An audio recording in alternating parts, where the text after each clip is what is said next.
अपने personal doctor Sushila Nair and Manu और आभा को न्यूड करके उनके साथ एक ही बेड पर सोते हैं। वही सीन में गांधी जी ने ये तक कहा कि गोरे लोग बहुत महान होते हैं और काले लोग काफिर, गंदे और जानवर की तरह रहते हैं। पर बाबा साहेब अम्बेडकर के अनुसार गांधी जी दलित का ज्यादा भला नहीं चाहते थे, उन्हें तो बस उनका सपोर्ट चाहिए था।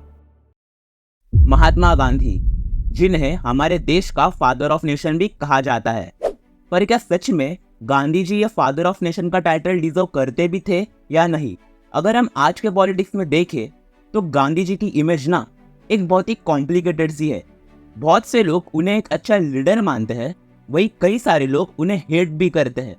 अब ये हेट करने के पीछे भी कई सारे रीजंस है, जैसे गांधी जी के सत्याग्रह और अहिंसा पर विचार, उनके अजीब सेक्सुअल एक्सपेरिमेंट्स, कास्ट सिस्टम, इस सब के लिए गांधी जी को बहुत क्रिटिसाइज किया जाता है। तो इस वीडियो में मैं आपको गांधी जी के बारे में 5 ऐसी बातें बताऊंगा जिसे सुनने के बाद आप दंग रह जाओगे। आपको विश्वास नहीं होगा कि गांधी जी ऐसा भी सोच सकते थे। यह है गांधी जी की 2 पोतियां, मनु और आभा। इन दोनों ने गांधी जी की इतनी मदद करी थी कि कई बार इन्हें गांधी जी की वॉकिंग स्टिक्स भी बुलाया जाता था। पर गांधी जी ने इनके साथ जो किया वो बिल्कुल समझ के परे था। दरअसल 1946 में गांधी जी एक एक्सपेरिमेंट करते हैं, इसे आप एक सेक्सुअल एक्सपेरिमेंट भी कह सकते हो, जिसमें गांधी जी अपने personal doctor Sushila Nair and Manu और आभा को न्यूड करके उनके साथ एक ही बेड पर सोते हैं। वही मनु और आभा जो गांधी जी से लगभग 60 साल छोटी थी। ये सुनने में थोड़ा अजीब नहीं लगता? पर जब ये खबर गांधी जी के समर्थकों को पता चली कि गांधी जी केवल 19 साल के मनु को नग्न करके अपने एक्सपेरिमेंट कर रहे हैं, तो वो बिल्कुल दंग हो गए। पर अब सवाल यह है कि गांधी जी ने यह एक्सपेरिमेंट किया क्यों?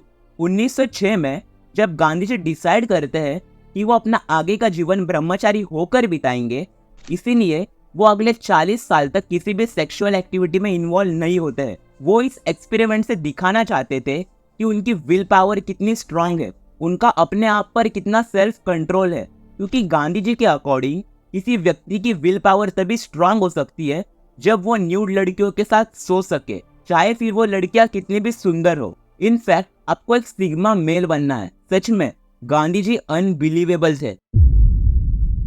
क्या आपको पता है गांधी जी एक रेसिस्ट थे? ऐसा मैं नहीं, उनके बायोग्राफर रामचंद्र गुहा कहते हैं। उनके मुताबिक गांधी जी अपने यंग एज में जरूर रेसिस्ट थे, पर समय के साथ साथ उनके विचार बदल गए। अब इस फोटो को ही देखिए, ये है यूनिवर्सिटी ऑफ घना के स्टूडेंट्स की फोटो, जो सेलिब्रेट कर रहे हैं क्योंकि उनके यूनिवर्सिटी से गांधी जी के स्टैच्यू को हटाया गया है। उनके अनुसार यहाँ पर गांधी जी के बजाय एक अफ्रीकन मैन की फोटो होनी चाहिए थी। दरअसल इस सब की शुरुआत होती है 1893 में, जब गांधी जी 24 साल की उम्र में साउथ अफ्रीका चले जाते हैं, जहां वो एक इंडियन ट्रेडर को केस में हेल्प कर रहे थे।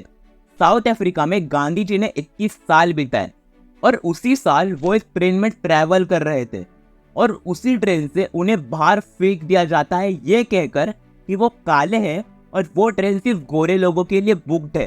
इसी इंसिडेंस ने गांधी जी को इंस्पिरेशन दिया अपनी पहली सिविल डिसोबीडियंस मूवमेंट स्टार्ट करने को। गांधी जी के मुताबिक ब्रिटिशर्स ने अफ्रीकन से ज़्यादा इंडियंस को रिस्पेक्ट देना चाहिए, क्योंकि ब्रिटिशर्स और इंडियंस इंडो आर्यंस है।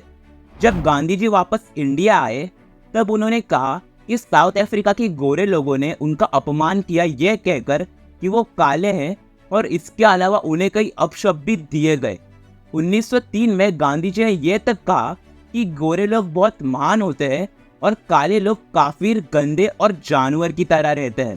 पर कुछ समय बाद उनके विचार भी बदले। जैसे 1931 में उन्होंने एक स्पीच में कहा कि अफ्रीकन्स के लोग भी महान होते हैं और हमारी आज़ादी के साथ साथ साउथ अफ्रीका के ब्लैक लोगों को भी आज़ादी मिलनी चाहिए।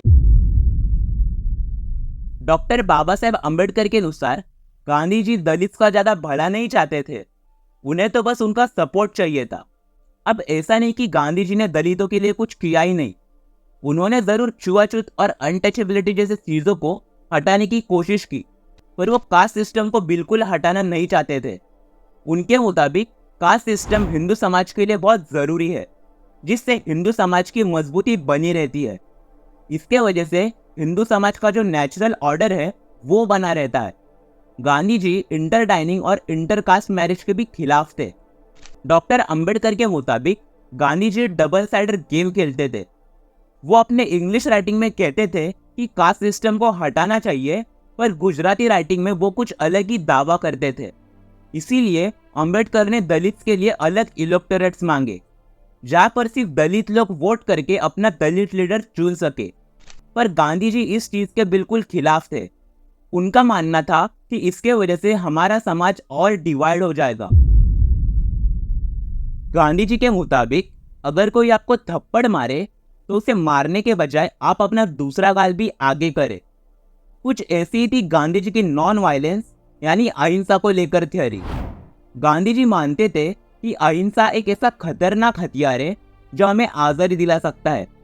इसीलिए वो नेताजी सुभाष चंद्र बोस के द्वारा शुरू किए गए आज़ाद हिंद फौज के भी बिल्कुल खिलाफ थे, क्योंकि आज़ाद हिंद फौज एकमात्र ऐसी सेना थी जिससे अंग्रेज डरते थे, जिसमें भगत सिंह, सुखदेव, राजगुरु, चंद्रशेखर आजाद जैसे लीडर्स मौजूद थे।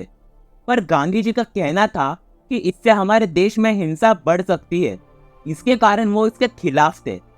गांधी जी को इस बात के लिए भी हेट किया जाता है जब 1946 में कांग्रेस का प्रेसिडेंट सिलेक्ट करना था।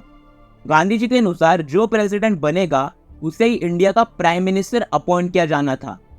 इसके लिए दो मेजर कैंडिडेट थे, एक जवाहरलाल नेहरू और दूसरे सरदार वल्लभ भाई पटेल। उस टाइम पर सिर्फ 15 कमेटी मेंबर्स को अधिकार था अपना प्रेसिडेंट चुनने के लिए।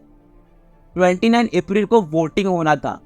उन 15 कमेटी मेंबर में से 12 वोट सरदार वल्लभ भाई पटेल को मिलते हैं और बचे हुए 3 मेंबर वो वोट ही नहीं करते, यानी जवाहरलाल नेहरू को एक भी वोट नहीं मिलता, पर तब भी उन्हें कांग्रेस का प्रेसिडेंट बनाया जाता है। गांधी जी सरदार वल्लभ भाई पटेल को विड्रॉ करने के लिए कहते हैं और खुद नेहरू को एज अ प्रेसिडेंट अपॉइंट करते हैं। गांधी जी के मुताबिक देशों को इंपोर्ट और एक्सपोर्ट नहीं करना चाहिए, क्योंकि वो आत्मनिर्भरता पर ज्यादा बिलीव करते थे। गांधी जी का मानना था कि हम वही चीज कंज्यूम करें जो हम प्रोड्यूस करते हैं। इसीलिए वो छोटे छोटे बिजनेस और स्मॉल स्केल इंडस्ट्री को ज्यादा प्रमोट भी करते थे। उनके मुताबिक हमें बिजनेस प्रॉफिट कमाने के लिए नहीं, लोगों की मदद करने के लिए करना चाहिए, जिसमें बिजनेस से कमाया हुआ प्रॉफिट एक ट्रस्ट में जमा करके उसे गरीबों में बांट देना चाहिए। गांधी जी इंडस्ट्रियलाइजेशन से भी बिल्कुल नफरत करते थे। उनके हिसाब से इंडस्ट्रियलाइजेशन की वजह से इनइक्वालिटी बढ़ती है। अब गांधी जी के इन विचारों को लेकर कई सारे एक्सपर्ट्स का मानना था कि गांधी जी के ये विचार बहुत इम्प्रैक्टिकल है। उनके मुताबिक गांधी जी का ये मॉडल इंडिया को कभी मॉडर्नाइज कर ही नहीं पाता। इस मॉडल की वजह से इंडिया कभी गरीबी से बाहर आ ही नहीं सकता। कुछ लोगों ने तो ये भी कहा कि गांधी जी के इस मॉडल की वजह से हमारे देश में जो इनइक्वालिटी है वो कभी चेंज नहीं होगी। देखो, अब इसका मतलब ये नहीं कि गांधी जी ने हमारे देश के लिए कुछ किया ही नहीं। जरूर गांधी जी के कुछ विचारों को लेकर कई लीडर्स जैसे डॉक्टर अंबेडकर, भगत सिंह, सुभाष चंद्र बोस उनके खिलाफ थे, पर समय के साथ साथ उनके विचार भी बदले। इवन गांधी जी को फादर ऑफ नेशन का टाइटल भी सुभाष चंद्र बोस द्वारा ही दिया गया है। इसीलिए हमें उन्हें हेट या फिर क्रिटिसाइज नहीं करना चाहिए। हमें तो पता भी नहीं कि उस समय सिचुएशन क्या थी। तो बाकी आपकी गांधी जी को लेकर क्या राय है हमें कमेंट्स में जरूर बताना, और इस वीडियो को लाइक, शेयर और चैनल को सब्सक्राइब जरूर करना।